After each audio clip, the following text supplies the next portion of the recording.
Hello friends, मैं अभिषेक Joshi, electrical engineering बिला group of companies. दोस्तों आज हम लोग बात करेंगे 3 फेज इंडक्शन मोटर के इनपुट पावर के बारे में। एक व्यूअर का मुझे कमेंट आया था कि 3 फेज इंडक्शन मोटर के नेम प्लेट पर जो मोटर की रेटिंग मेंशन रहती है वो रेटिंग होती है कि उतनी पावर मोटर डिलीवर कर सकती है, जो कि वो बिल्कुल सही कह रहे हैं। अगर एक 5.5 किलोवाट की मोटर है तो इसका मतलब ये है कि वो मोटर की जो कैपेसिटी है वो 5.5 किलोवाट है, कि 5.5 किलोवाट की पावर वो मोटर डिलीवर कर सकती है, ये उसकी कैपेसिटी है।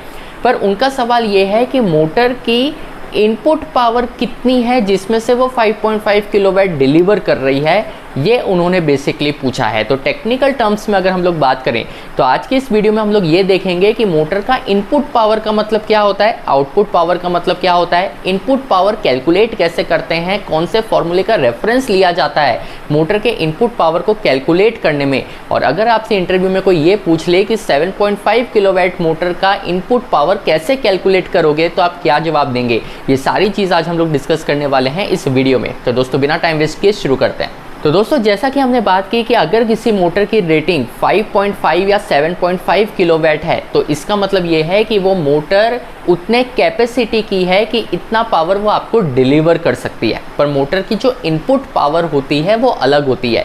देखिए, मोटर का जो इनपुट पावर होता है ये बेसिकली वो इलेक्ट्रिकल पावर है जो मोटर सप्लाई सिस्टम से ड्रॉ कर रही है। तो यहाँ सबसे पहले ध्यान देने वाली बात ये है कि मोटर का जो इनपुट पावर होता है वो इलेक्ट्रिकल पावर होता है, जो बेसिकली मोटर सप्लाई सिस्टम से ड्रॉ कर रही है।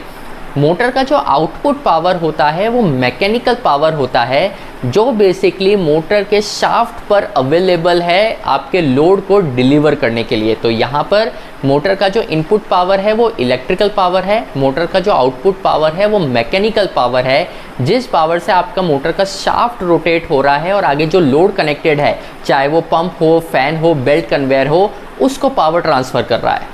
अब दोस्तों अगर कोई आपसे इंटरव्यू में ये चीज़ पूछ ले कि अगर आपके पास 7.5 किलोवाट की मोटर है तो उसका इनपुट पावर आप कैसे कैलकुलेट करेंगे, तो उसका आप क्या जवाब देंगे।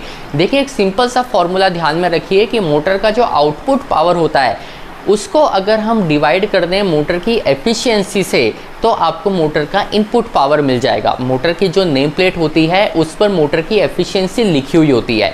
तो हम एग्जांपल ले लेते हैं कि हमारे पास जो मोटर है मान लीजिए वो 90% एफिशिएंसी की है और मोटर की जो रेटिंग है वो 7.5 किलोवाट है।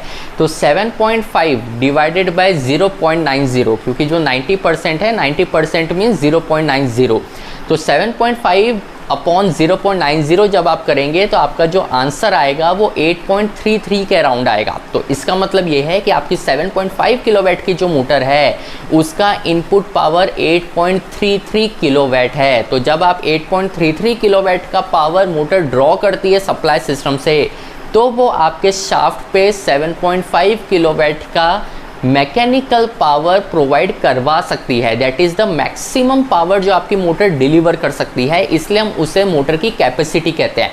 अब एक्चुअल रनिंग में मोटर कितना किलोवाट का पावर डिलीवर कर रही है ये आपको चेक करना पड़ेगा, लेकिन मोटर का जो इनपुट पावर होता है वो बेसिकली मोटर का output power divided by motor की एफिशिएंसी होता है। अब यहाँ दोस्तों आपके माइंड में ये सवाल आएगा कि मोटर का इनपुट पावर अगर 8.33 के अराउंड है और मोटर का जो आउटपुट पावर है वो 7.5 किलोवाट है, तो ये जो डिफरेंस है ये क्या है। तो देखिए, ये जो डिफरेंस होता है बेसिकली मोटर का आउटपुट पावर और इनपुट पावर के बीच का, यही आपके मोटर के लॉसेस होते हैं। अब इसमें से कौन कौन से टाइप के लॉसेस होंगे, कौन कौन से टाइप के लॉसेस रिस्पॉन्सिबल होते हैं ये डिफरेंस क्रिएट करने के लिए, ये आपको अगर जानना हो तो मुझे कमेंट बॉक्स में बिल्कुल लिखिएगा।